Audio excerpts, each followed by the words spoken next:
Kidnapping by bandits and insurgents has become one of the most major crime in Nigeria and a major security concern. Regardless of your social class or status, people now live in fear and has become a potential target to these bandits and insurgents. Today we're going to be looking at the security challenges and of course looking into the life of one of Nigeria's finest musical consultants. He is a music maestro, as we call him, a pianist, everything that has to do with music, and a gospel musician. I have with me today Sir Tosin Alao, Sati, as we popularly call you. How are you doing? I'm good. Thank you for bringing me to your show. It's a great pleasure to be here. And it's great to have you. Just diving straight to it, a lot of things have happened in the recent weeks, especially from the recent attack, the Kaduna Abuja bound train attack. What's your reaction to that incident?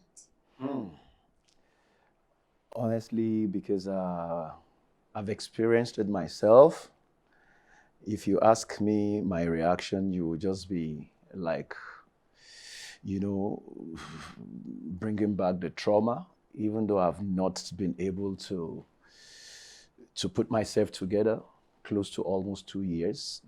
But I will tell you of a truth that this is not what should happen even to our enemy. Because you don't just want to know what people go through when they are kidnapped. The torture, the trauma, everything is just hell. That's the way I will. So it's sad because I've experienced it, to see this thing still happening repeatedly. In fact, it's on the increase. That's the pain. It is sad, very, very sad.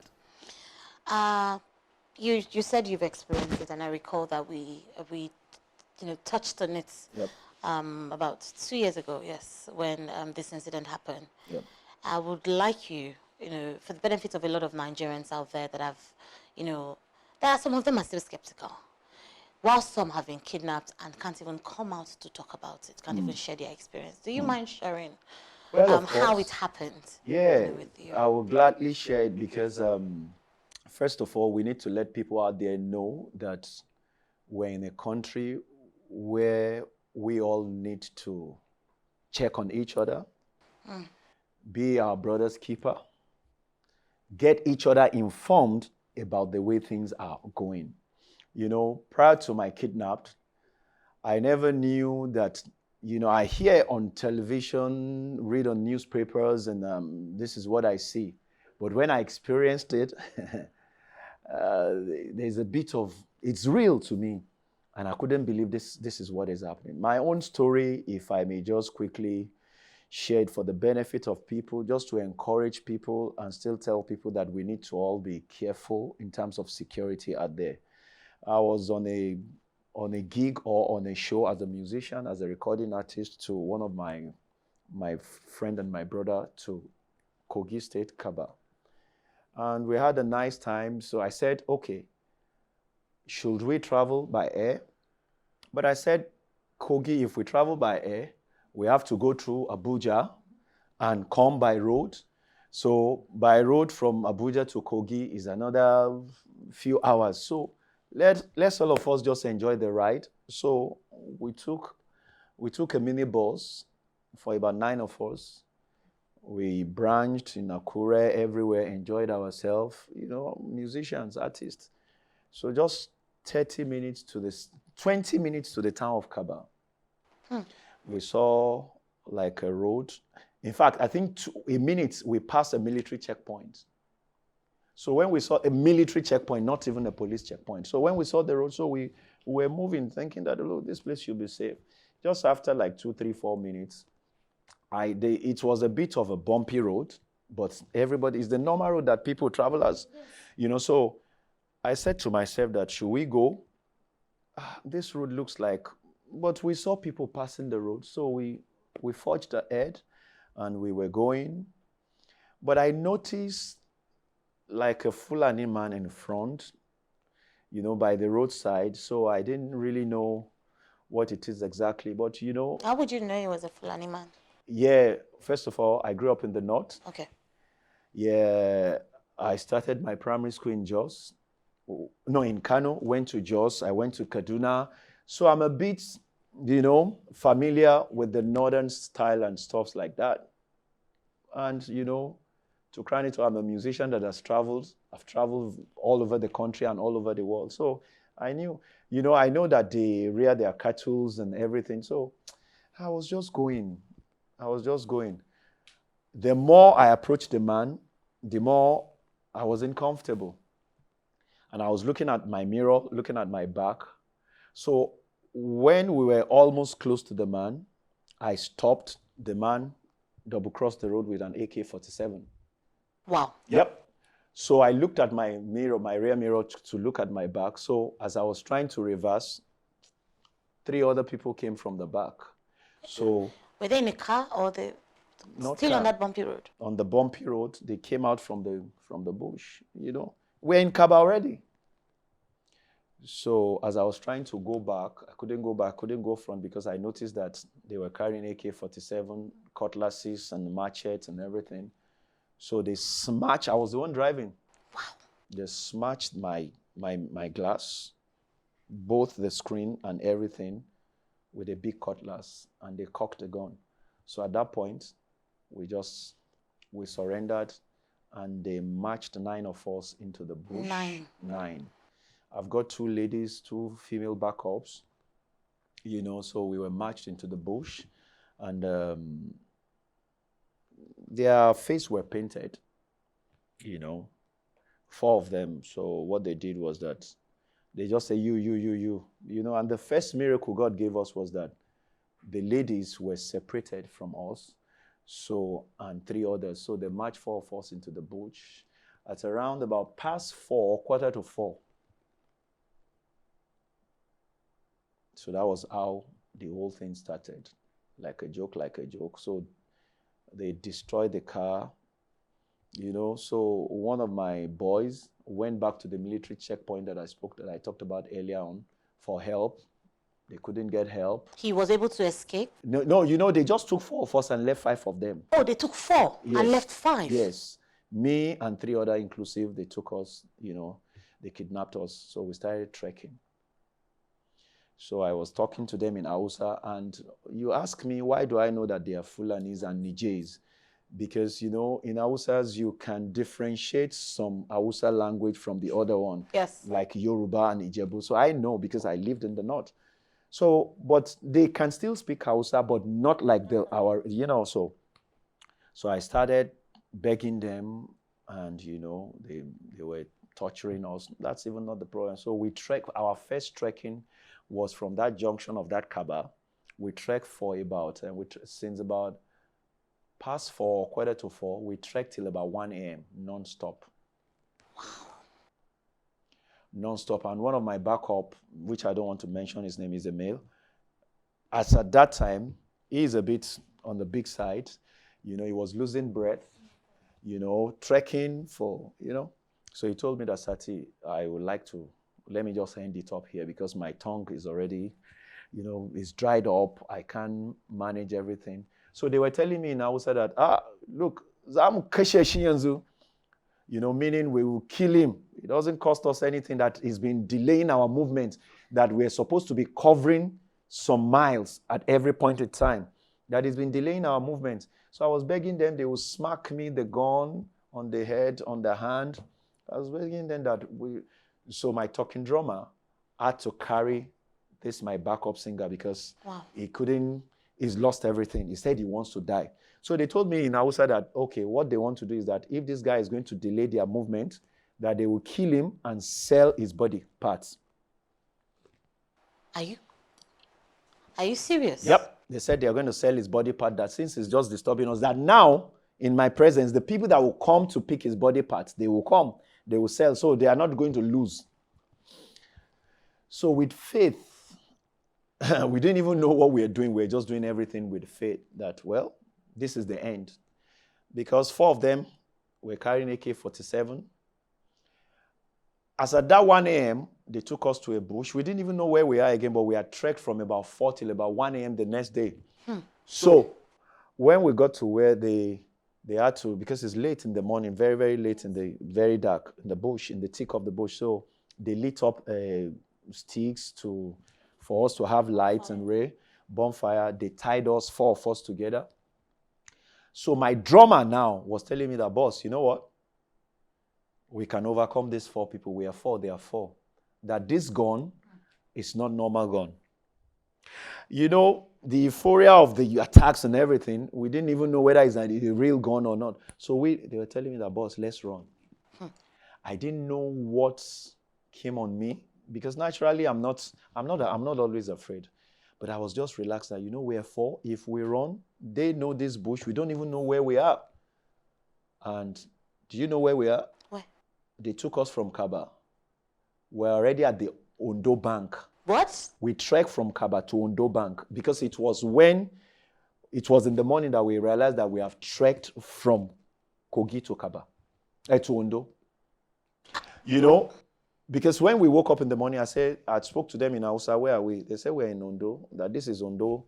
Oh, they were even interacting. They were interacting. One was 24, one was like 26, one was like 28, one was like 29. And 4 of them, they don't live in the same states. One is staying at Ekiti, one stays in Kaduna, one stays in Kogi, and one stays in Ondo. They don't stay in the same place. Anyway, so as at that point, they tied the 4 of us, and one was in our front with the AK-47, one was in our back, one went into the bush, and one was cooking. I don't know what they were cooking. They were cooking some drugs. Drugs? Wow. I haven't seen the drugs. I'm 52 years old. I've played music for almost 37 years, if not more than. I have played with everybody in this country. I haven't seen such a drugs. They were high on drugs. And they were speaking their Niger language, because I understand a bit of Adausa, you know. Okay. So my drummer was telling me that, boss, let's run. I said, no, let's be calm. What if we run and we couldn't make it? So when we woke up in the morning, very early in the morning, we now saw the gun. Thank God we didn't run. We saw the gun. We discovered that it was real AK-47 that has several cartridges. When I mean cartridges, you know, some of these guns, when they load the cartridge, one can shoot this one shoot like 10.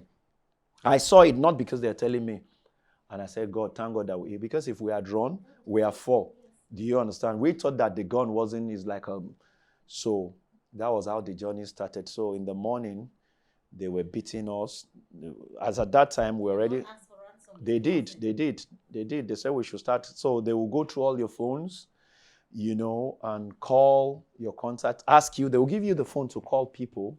You know, one of the things I must say here, and honestly, I'm not afraid to say it, each time somebody ring our phone, they will take the number and they will dial some network to know who the person is. Are you kidding? Yep. So that tells us that they are not actually doing it on their own. They're not illiterate either. Well, they are not illiterate. They know what they're doing, even though they are not educated, but they understand what they're doing. And this is a cartel. This is a networking thing. They speak to the people in the communication world, in the network, you know, because they were telling me that, Allergy, all this money, they're asking me, because they started from 40 million until about 5 million on the 3rd day. They said that they are not the only one that are going to share the money. The military, the police people, the communication, because each time somebody calls me, you know, they will collect the number and they will speak to somebody in the network to know where that person is calling from, who the person is. In fact, when they took the 5 million, how did you even come up? How did you even come up with the money being in that thing? How did they get it? Was it transferred? That's another story. They brought it cash to them. They told me that they will know if there's a tracker following the money. You know, it's a serious thing. That's why when I heard about the Kaduna attack, you know, my spirit just went back to what I went through, because I know what the people will be going through now. It's something that is hell. This is There's scary. nothing to define it than is hell. Now listen, the funniest thing is that we were walking around. We trekked out of the almost 72 hours. We trekked for almost about 50 hours. Because each time you spend like 7-10 hours in a place, they will tell you to move to another location. They have people that is talking to them, monitoring their location. You know what I mean? So it's not just, it's something that is unheard of in this country, because my 5 band boys that were left went to report to the military checkpoint. My immediate elder brother is a prince, is the king. So he too was already connecting people. If you are, honestly, I'm sorry to say this, I don't have any other country, but if you are kidnapped, you're on your own. It takes God for you to come back. Let me tell you another thing that happened is online. After I was released, because our release was purely a miracle, one of the Oba in Ondo, 3 days after I was released, was killed. The Oba of Ifon. I saw that. That's report. right. He went for a meeting, and on his way back, they shot him dead.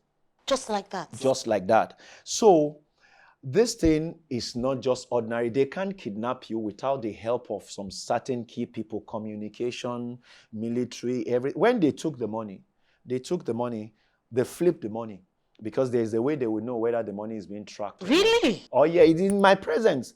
They even gave me 5,000 allergic. Gashi.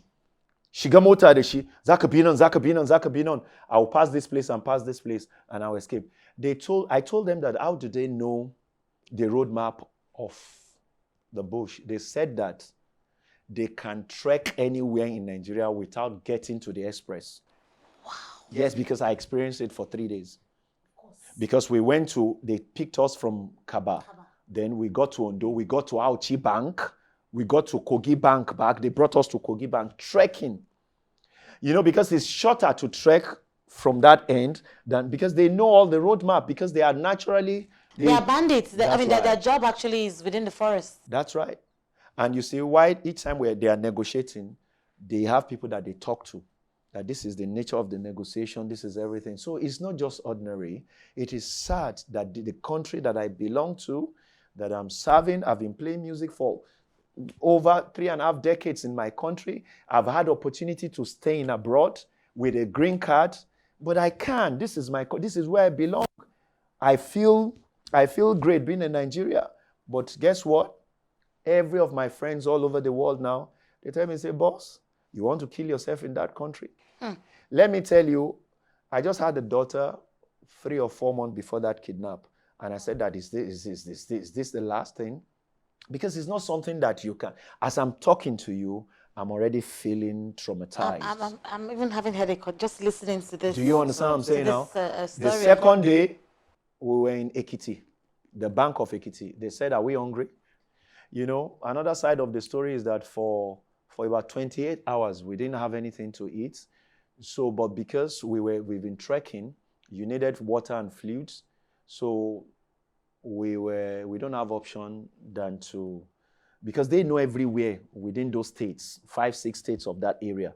So we had to drink water that they used to clean their cow. We drank it. I took it. So the second day they said, yeah.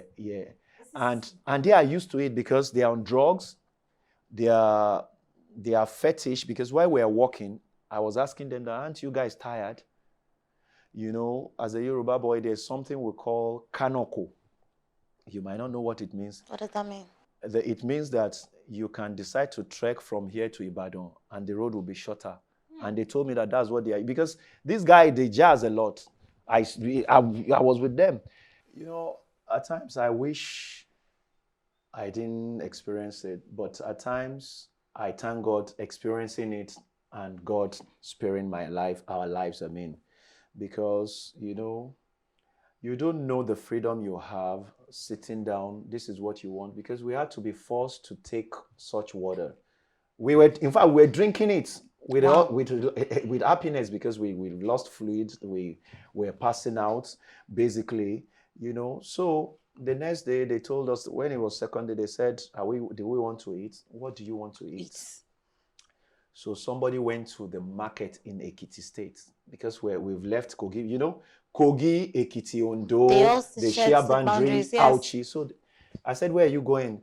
You know, by the second day, they were talking to me a bit, because I can communicate a bit in Hausa, and yes. They too they are not fluent in Hausa, but you know what I mean. Yes. So they told me that their father owns the land.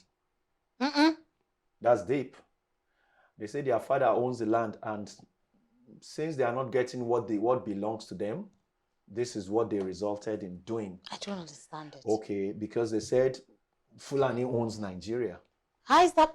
And you know, whether true or false, because I was just listening, you know, and they said that this place belonged to them from whether 16th or 18th century, and all of a sudden they are not getting what belongs to them. So they have resorted to kidnapping, adoption, and everything. And they said they only do 3 jobs. They kidnap, they join Boko Haram, and they do rituals. I said, what kind of rituals? Yeah. They said, what kind of rituals? They say, when they kidnap somebody and people can't really come to get them, or fortunately or unfortunately, it resulted into death. So they cut their body part and sell it. That was why they told me the first night. That if one of my guys slowing them down, they are going to kill him and cut his body part. And now they will still make money. They are not going to run. They are not going to lose anything. So I wasn't arguing with them, because who dare you to argue?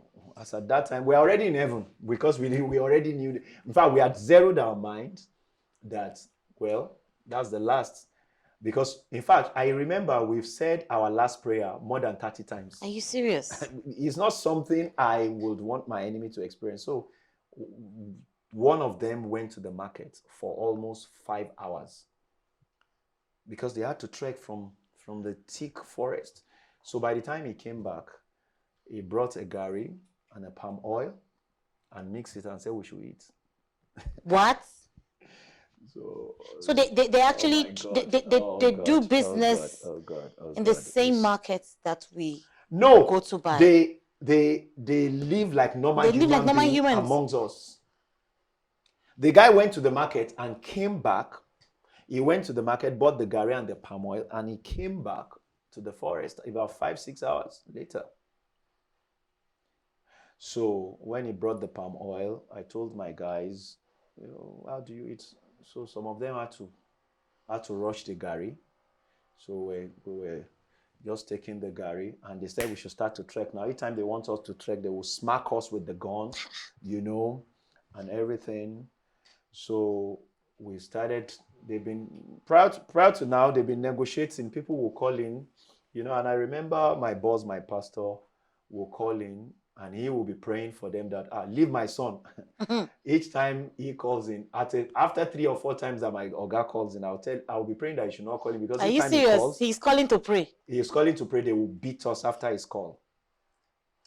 They will beat us mercilessly. Say that man, you know, he is just praying, you know, with faith that, look, leave my children. I have no money. They will beat the hell out of us. That your God that is always calling is praying that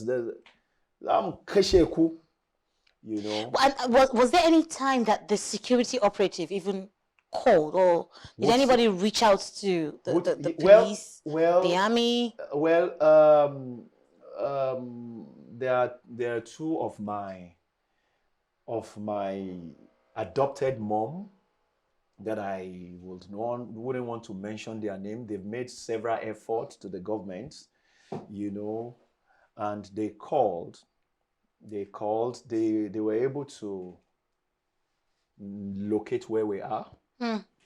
But what was said was that if they attack where we are, because we are many, they might be able to rescue, but they might lose some of us. That's what they said. That's what they said, because one of my auntie, mother, adopted mom, I don't want to mention her name, and I want to thank her especially, you know, and few of the first ladies, they tried. They did all what they could, because they They couldn't believe that it's happening to Tosin, that they know. You know, when you hear this thing, is a different thing. When it happens to someone that is close to you. And I think few days to that time, you know, I spoke to the first lady, which I wouldn't want to mention her name. And she was just, she didn't know, is it Tosin that they are talking about? And for months, she couldn't even talk to me. She told, is this my own Tosin, you know? And I remember the first lady in Lagos, after I was released, she called me to Marina and said, Tosin, we need to talk about this thing. This is not tidy. We need to find a way to help people that it will happen to. I mean the first lady. Okay, and after that, I mean, so before I even come to, you know, the aftermath, how did they collect the ransom? Well, when they eventually said, okay, we should look for 5 million from 40 million, that was the last day, which is the third day. So special thanks to friends, colleagues, pastor, everybody, you know, there's nothing I can practically do. So they put the money together, you know, my pastor, you know, everybody that I wouldn't want to just mention them. I appreciate my colleagues. In fact, first of all, the gospel industry was thrown into pandemonium and chaos. You know, I remember Sami Opozo, Nathaniel Bassi, Big Bolaji, BJ Sachs, all of them, they didn't even know. That 3 nights, they don't know where they are. They were just praying. Because, you know, by the grace of God, I mean, you know, I'm not just one of the bottle in the industry in that regard. So Nathaniel, everybody was praying.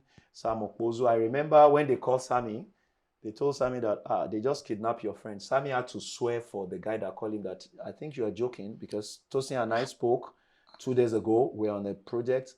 And the pastor called Sammy back and said, Sammy, we are not joking. He said, you guys must be mad. You can't joke with me that they just kidnapped Tosin because we spoke 2-3 days ago. So just for you to know the way it is, everybody was... Were they speaking in English when they were making this calls, or you actually called them, or they made the call? I know. I reached out to my assistant in church, and God bless his soul. God bless his soul. Afolabi, okay, wonderful guy. He did a great job for that 3 nights because he was the one interfacing with these kidnappers and reaching out to my friends, family, and everything. He did a wonderful job. It will have been God too. So when we put the money together, they transferred the money. The people I was going to perform for, they had to transfer the money for them. They too, you know, the event was just in a mess. That's another story for another day anyway. Because imagine they are preparing for events. So the event was just sorrow, pandemonium, and chaos. People, their blood pressure was skyrocketing. They took some people to hospital. Everything was upside down, you know. And they transferred the money to somebody in Kogi.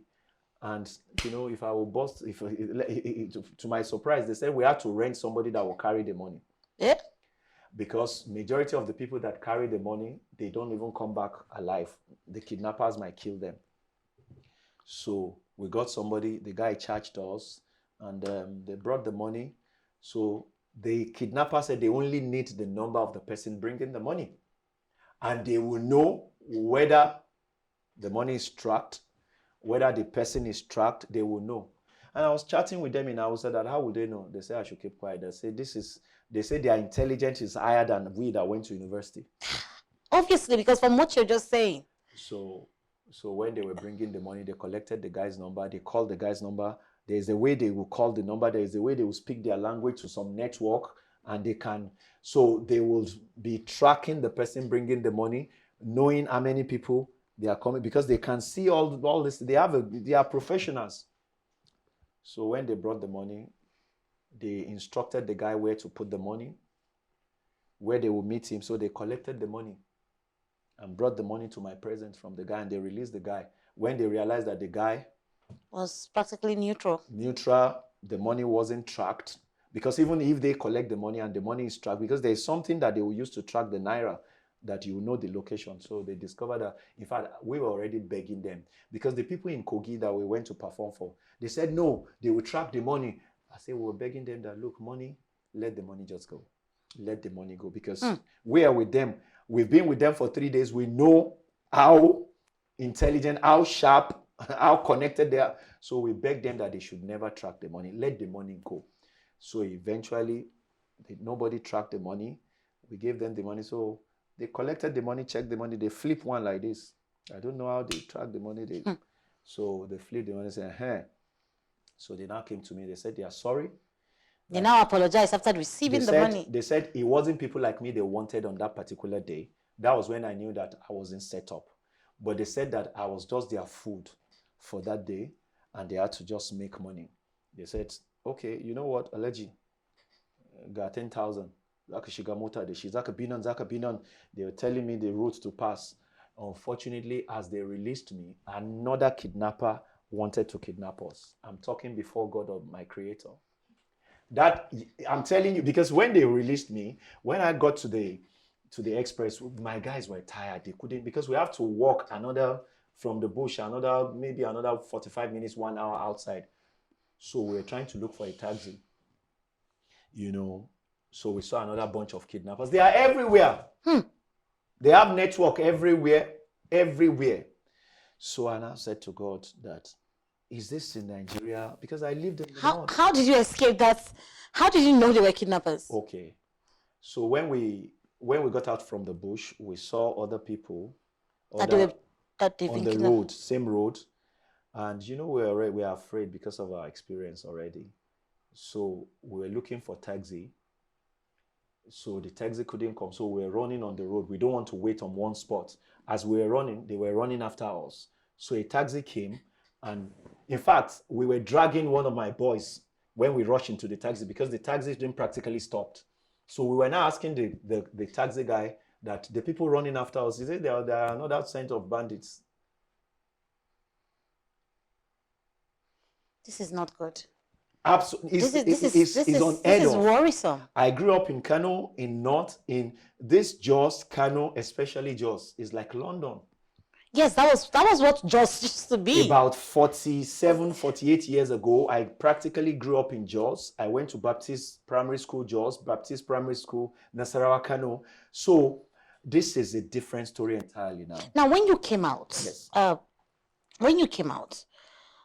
Did you have conversations? Did you approach the security arm of government, or you already gave up? Well, like I said, I'm a prince. My elder brother, a king, was already talking to the king in Kabba, talking to everybody. Then, by the grace of God, my people in Lagos, my excellencies, they were already trying to see what they can do, which they did. To be candid, the only report was that place is dangerous. If they attack the place, because we are many, they need to attack the place wisely. And what if they can't get 4 of us out, and in the process of rescuing us, they lose other people? But you see, they are talked to security agents. But what I can categorically say is that those people are working not by themselves. They are working with the people giving them guns, with the security agent, with the networks. I experienced that.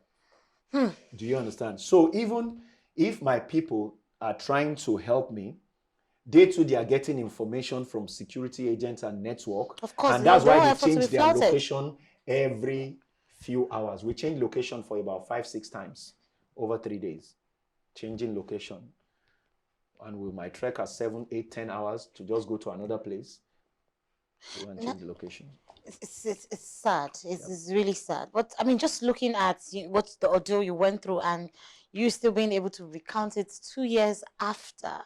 What therapy did you have to go through after that incident? Because right now, I mean, you go on Twitter. I received a lot of calls when I said I was going to have this session with you, and people were telling me, "Oh, I have this person that has been kidnapped. The person was kidnapped, was released." I have a friend who her in-law was also kidnapped, by the way, in Mina. Wow. I'm not sure that they've released it, because she said, "Amina, please don't help me blow it out." No, you see, I don't want. You see. Sorry to interject you. If you were kidnapped, and you were released, it is not the money. It is not your smartness. It's just God, because those people are mean. When I mean mean. You see, they have 2 things at the back of their mind. It's either they kidnap you, they get the money, or they kill you even without getting the money. And they sell your body parts. They sell your body parts. I experienced it. They told me. So each time people are kidnapped, we need to give it to God and the people that made effort for their release. That's the because you see, they already zeroed their mind that this is what they are doing, and they are going to do it regardless. They are ready to lose their life too. So what therapy did you employ to still be this person that is talking on this seat today? Well, first of all, I had to write a song which I released on my YouTube page regarding the incident, just to express myself creatively. And secondly, honestly, even almost 2 years after now, I'm still going through this ordeal. I won't lie to you. But you see, you just have to keep life going. There are several of us that has been kidnapped that didn't go out. We are opportune to come and tell the story. Some people could not come and tell the story. My therapy is still ongoing forever and forever and forever.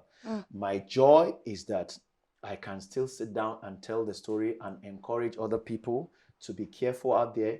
Secondly, I'm a Christian. I'm a man of faith. I want to believe that God just wanted to use me for a different purpose. Because if it's not for God, I won't be here sitting with you telling the story. Thirdly, I'm still in Nigeria. I'm not giving up on Nigeria, but sis, it is tough. When I mean tough, making money is not it. How do you live in a country? Each time I experience a location like where I was kidnapped, then I just go into trauma. I just go into my emotion changes, everything changes. I don't sleep for like 2-3 days because I don't always want to remember what actually transpired, you know. And you know, my people in church, family, friends, colleagues, what they went through all over the world for that 3 nights. You know, everybody, their life practically stopped. I'm talking all the gospel artists in this country and all over. I'm talking my friends, my pastor, my family, my loved ones. Life stopped for 3 nights because they couldn't do anything. They don't know what to do.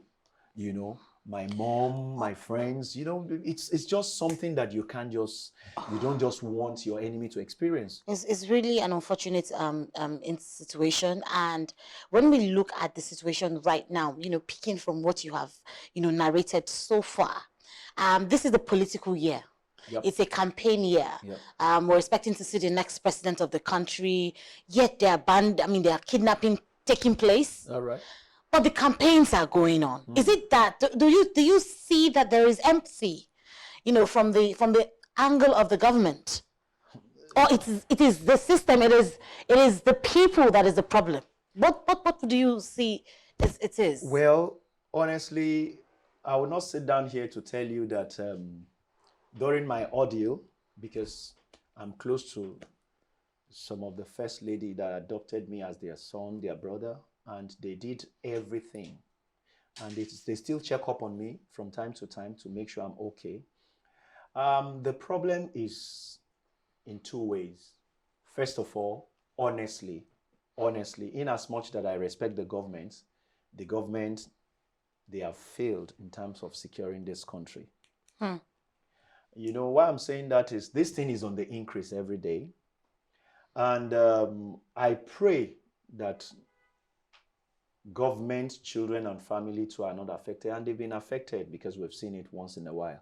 So I think they can do more. They can do more because as a musician, I've traveled everywhere and I've seen a bit of things done differently outside Nigeria. Do you understand what I'm saying? Just a few days ago, we had our game to World Cup, and look at what happened. You know, yeah, it was a big loss. Yeah. Number 2. I read on the paper that Asma Airline wanted to take off, and the terrorists are holding a plane down, and in the process they shot somebody dead in this our country. So that's the area that I said I will fault the government. Government can do more. When we hold our convention, our APC, nothing happens there. Nothing happens there. So does it mean that the terrorists there, those of us that are not harmed, that are not secure, or something is that? But apart from that, my experience is that This thing is a networking thing. It's not easy for them to kidnap people and hold people down for 3 nights and 4 nights. And we even have people that have been in captivity for weeks. For weeks, you know, and not to talk of our children over the years, the Chibok girls that we saw some. We didn't get. Do you understand? So I think that there must be a drastic action to rid these people off. And it's everywhere. Nowhere is secure. But with the intel, with the kind of intel you say they have, do you think it's going to be easy for the government to track and weed out these people? First, looking at, a bandit who said that they are the owner of the land and their father is the owner of the... But can I tell you the honest truth? Where do they get their equipments? Where do they get their information? They bomb our rail line. They went into the train. They are that bold to do that. You can't come to my house without knocking with my gate man. Before you get me, you have to get rid of my gate man. Do you understand? And while you are getting rid of my gate man, you know the roadmap of my house. You are connected with a lot of people in my house. I'm talking in proverb now, whether my housemaid, my driver, and everything. They cannot operate smoothly without the connection of insider in the government or in anywhere. We should not just sugarcoat this thing. And it is sad. Let me tell you, you remember I narrated to you that 5 of my band boys, they were reporting to the military people around. Nothing was being done until a lot of people stepped in. That's the truth. And that is the truth. So my own take is that how can we have military forces and these people can get to the airport and hold the Asma airplane down and say they won't go, and they succeeded in killing 1 people? How can they get to the train and hold everybody hostage? 1, lapses in terms of security. Yes. 2, there are cartels in our security system that are running this thing. Because AK-47, it's not a small gun is not licensed in Nigeria. You can't go and buy gun. So how do they get... The 24-year-old boy, out of the 4 of them, told me that he stays in Ado Ekiti. And he says that he's been learning how to shoot since the age of 12. Really? I'm telling you what I grew up from... No, he said that they've been taking them outside Nigeria to other countries to teach them how to shoot. Do you see our bilateral relationship with Niger, as a good relationship for the country to have? Recall that we're currently, constructing a train. Well, honestly, in as much that I don't know much about that, I'm a musician, I'm a creative person. Any relationship that is not positive is zero. Maybe I should just zero it like that. If I have a relationship with you and the relationship isn't bringing peace, 1, the relationship is opening door to our enemies to attack. The relationship is allowing people to bring ammunition in and out, to bring robbers in and out, to whatever. I would not categorically tell you that it's a good relationship. You know what I mean? Yeah, if you are moving with me, and the more you move with me, your life is less secure, everything about you is being exposed to your enemy, then something is wrong.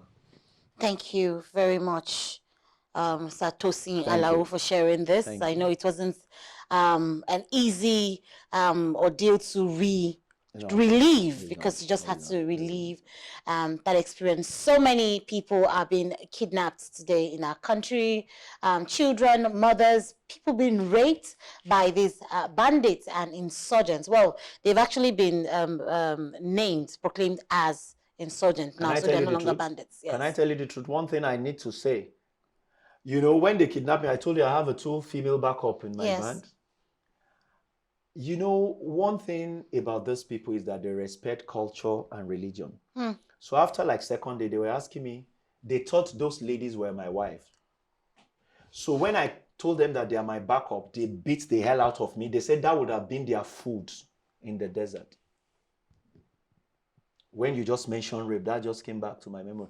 They told me that were they my wife, that they left those people because they thought they are my wife, that they just needed to deal with us. They were respecting them because they thought that they are my wife. So I told them that no, they are my workers. They sing for me. They started beating me that whole court. That should be their food for that 3 night. That was one miracle. I can't even close my mouth. That was one miracle, which means they were going to rape them to death.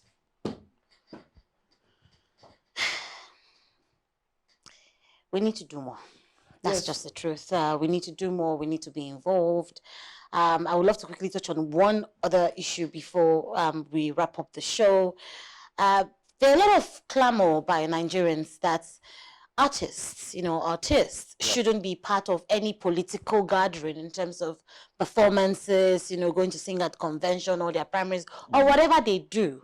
And we recall that recently an artist, as a Timmy Dakolo, performed at one of the events and he got a lot of backlash. Now, if you were in his shoes, would you have collected money from politicians and performed in an event where Nigerians don't want anything to do with them? Okay, I'm going to say it the way it is. First of all, Timmy is a colleague, is a friend, is a brother. 2, is a professional musician, discharging his own duty.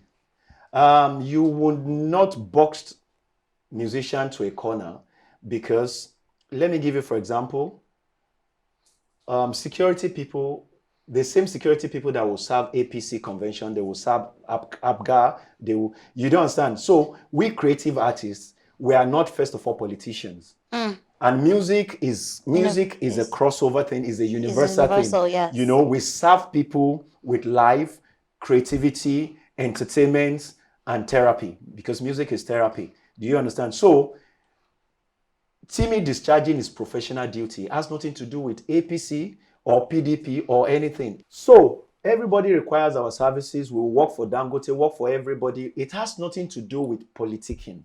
And we should not get this thing twisted. So you said if I were in his shoe. First of all, Timmy wasn't collecting the bribe money. He's rendering a professional services. Do you understand what I'm saying now? So we should be careful the way we pass comments, even though I understand what people feel about politicians. Do you understand what I'm saying now? Listen, if the PDP or anybody that contracted Timmy goes to bring, for example, a Mariah Carey in America, are they going to just bump on Mariah Carey and say, Mariah Carey, do you understand? So my brother, friend, and colleague Timmy Dakolo is discharging his duty. If I were Timmy, I wouldn't have even answered. Do you understand? Some caterers will bring food to that convention, and some of them probably might not be part of the party. So the same way caterers brought food to the convention, that's the same way Timmy, as an artist, has come to discharge his duty. I know Timmy very well. Timmy is compassionate about youth, about people. Timmy has nothing to do with whether politicking. Okay, for example, Timmy sings, most importantly, national anthem. Yes. Do you understand? So national anthem is meant to be sung in APC, PDP, everything. Timmy is talking about Nigeria coming back. All his messages are messages of hope, message of, restoration. So why would they say Timmy should not? And besides, listen to me. The money, I must say this, the money that they are giving Timmy is Timmy's money. The money politicians are holding is our money. Why can't we collect the money? If Timmy doesn't collect the money, Mariah Carey comes. I saw the APC convention. They brought the ladies that sang Jerusalem. Yes. They flew her in. They gave her all the money. Timmy was still going to pay tax. So let's get it twisted. Everybody is discharging their professional duty. Now, if Timmy now says that, please vote for PDP or APC, is a different ballgame. I hope I've answered you. So, in my own case, Timmy deserves to make his money in this country. He's a bona fide citizen of Nigeria. He will make money from Niger Delta to North, to Kaduna, to everywhere, so long as he's discharging his professional duty. So, if I want to tell you, I want to put it to you that, come and interview Jonathan. Are you going to say you don't want to interview Jonathan? No, you interview anybody. That doesn't change your stance as a Nigerian in terms of security, growth, everything. Agreed. Thank you. Thank you very much, Sir Tosin Alao, for this sharing your experience with us. He's one of Nigeria's finest music consultants, recording artists, gospel artists, just name it. And he was able to take us through his ordeal. I mean, we just relieved an experience from a kidnapped victim. They say it hits differently when it's home. And hence, we need to change the narrative and start to ask questions. And we're able to at least spotlight some hot spots when it comes to how to put an end to the security crisis we have in our country. To get a full episode, you would want to subscribe to our YouTube page. It's Amina Atairu on YouTube. Same on all Instagram platforms. We'll do this again. Keep watching. It's the Amina Atairu Show. Have a good day.